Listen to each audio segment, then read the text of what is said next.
Hey, what's going on everyone? It's Sean from All Things EV, and in this video I'm reviewing the Kia EV6. A few weeks ago I rented it on Turo for a couple of days. I did some mountain driving and I also did some highway driving.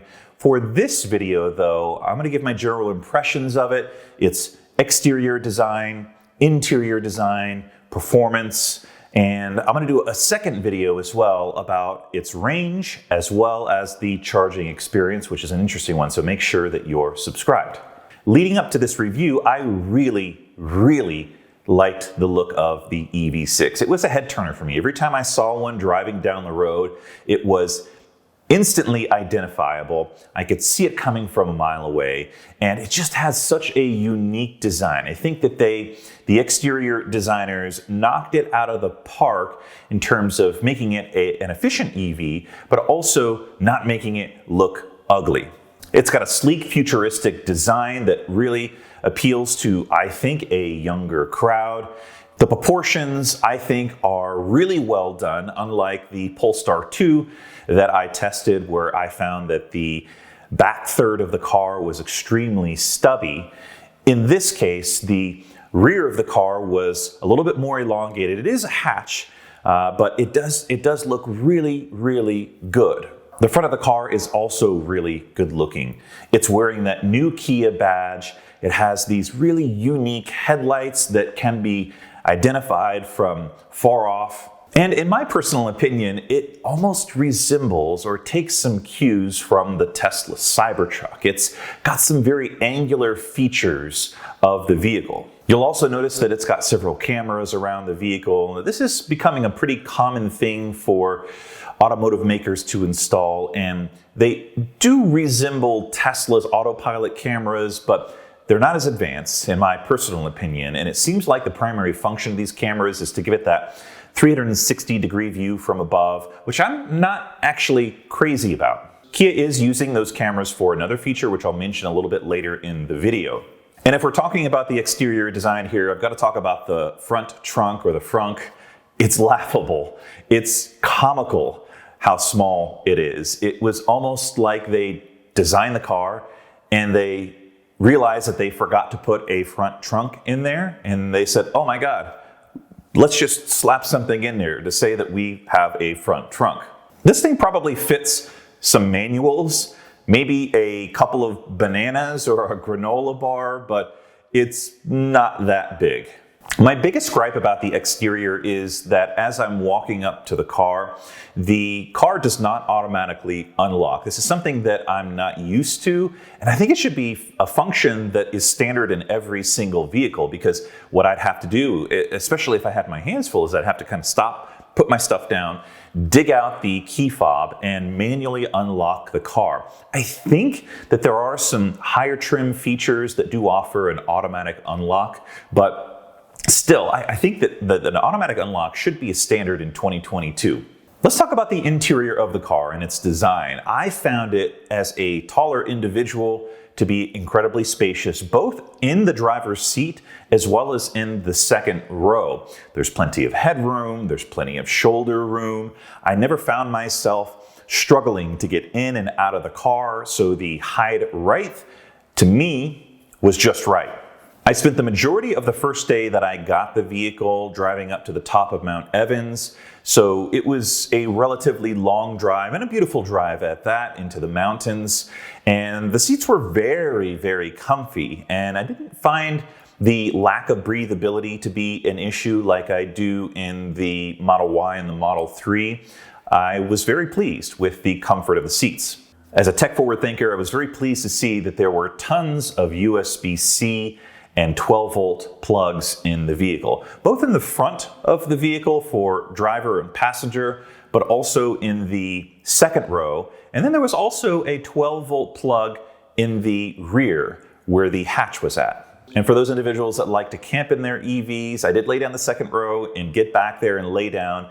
The seats do lay flat, which is really nice, but as a taller individual, 6'1", it's going to be a little bit too short for me to be able to camp in that comfortably. If I bent my knees and slept on my side, it would probably work, but laying flat, it's just a tad too short for me. However, for individuals who are below average in height, I don't think you'll have any problems with it, and I think you'll quite enjoy it. You will not, however, have an all-glass roof in this vehicle. That was something that I noticed almost instantly when I got in. The all-glass roof that you see in a lot of electric vehicles does make it feel very airy and spacious, and especially if you're camping in the back, it's nice to be able to look out and see the stars and get a little bit of natural light in the vehicle. And my biggest gripe about the interior was this ridiculous push button to start the car. This is something that most people are very common with in gas vehicles. You push that button and it turns the ignition on and starts the car. But in the electric vehicle, I just find it to be unnecessary. So what you have to do is you have to first unlock the car, get in the car, sit down, put your foot on the brake, push the start button, and then put the vehicle into reverse or drive. But this is really unnecessary in an electric car because it should sense that you're sitting in the driver's seat, and when you put your foot on the brake pedal, you should be able to just put it into drive. There were many, many times that I would sit down and put my foot on the brake and put it into drive and forget that I didn't power it on. There were also other times where I would put the car into park, get out of the car, and it would beep at me, telling me that the car was still on. The car should sense that I'm either in or out of the vehicle and turn on or off based on that. This is also a complaint that I had about the Ford Mach-E when I tested that a few years ago. You don't need the power button. Everything is electronic, and so you just get in the car and you put it into drive. Let's talk about performance. This was a very capable electric vehicle. In terms of the acceleration, I found it to be on par with the industry leader of electric vehicles, Tesla and Model Y. Handling was really fantastic around the corners and through mountain bends. They have several settings for driving experience. There's an eco, there's a normal, and there's a sport. To be honest, I really wish that it would just turn on and be sport automatically. I like the acceleration of it. I like to be able to use it when needed. Now, if I want an efficient drive or want to maximize that range, I can always set it to eco. But in terms of driving experience, everyday driving, I found that the full access to acceleration was what I preferred. I also noticed that it didn't save that setting to my profile. So every time I got into the car, I would have to turn it to that sport mode every single time. I wish that the car would just save that sport setting to my profile and remember it.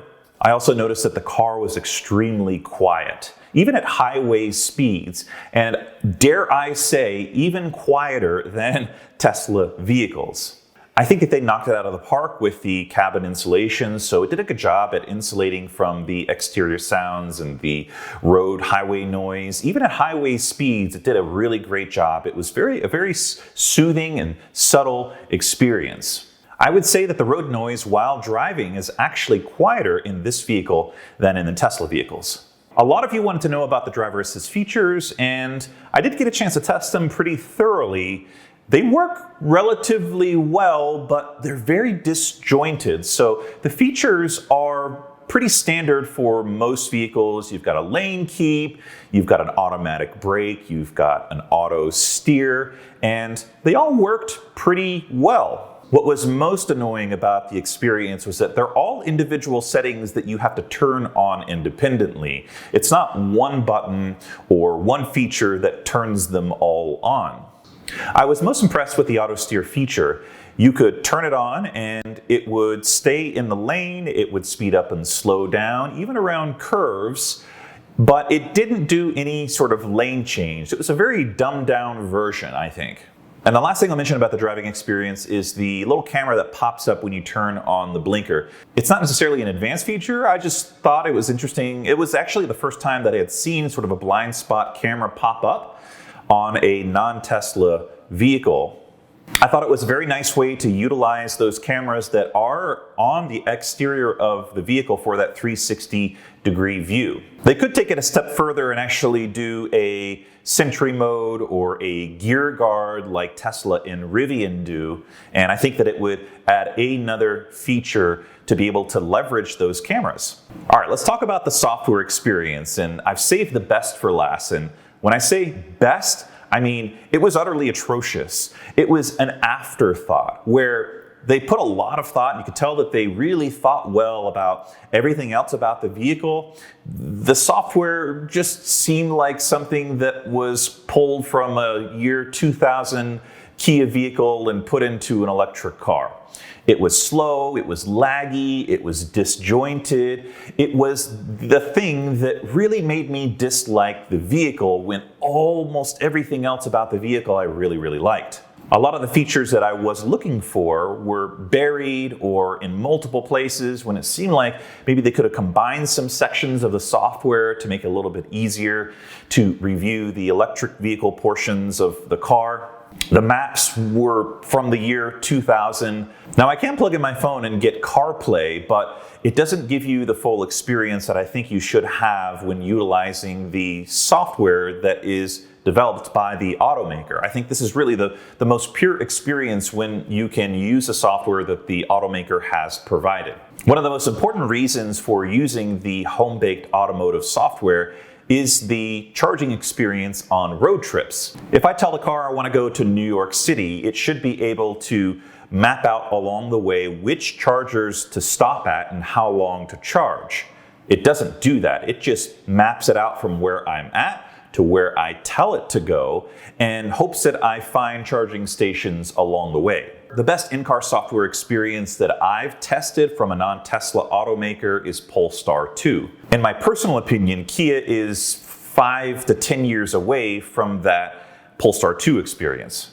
To summarize this review, leading up to this rental, I was extremely excited about the EV6. In fact, I thought it was a front runner for a non-Tesla electric vehicle. The exterior design, I think they nailed. The interior is comfy, it's spacious, it's very quiet, but the software piece was a huge letdown. It felt like an afterthought. Everything was disjointed and there were tons of features that were buried down in menus that took me too long to find. So who's this electric vehicle for? If you're new to the electric vehicle space and coming from a gas vehicle, there's probably a lot of crossover and won't seem like such a major transition like a Tesla would. If you're an individual who's tech forward and very technologically savvy, this is probably going to be a letdown for you. It will feel like a compromise. And one of the other things that I think was a frustration that I'll talk a little bit more about in my next video was the charging experience. I think for the tech-savvy person, the person who expects things to be quick and seamless, the charging experience is going to be a headache. So that wraps up my review of the Kia EV6. It was almost an awesome electric vehicle, but a huge letdown with the software piece. What are your thoughts? Have you driven this thing? Do you own one? Sound off in the comments down below. Thank you so much for watching. Please consider subscribing, and I'll catch you on the next video.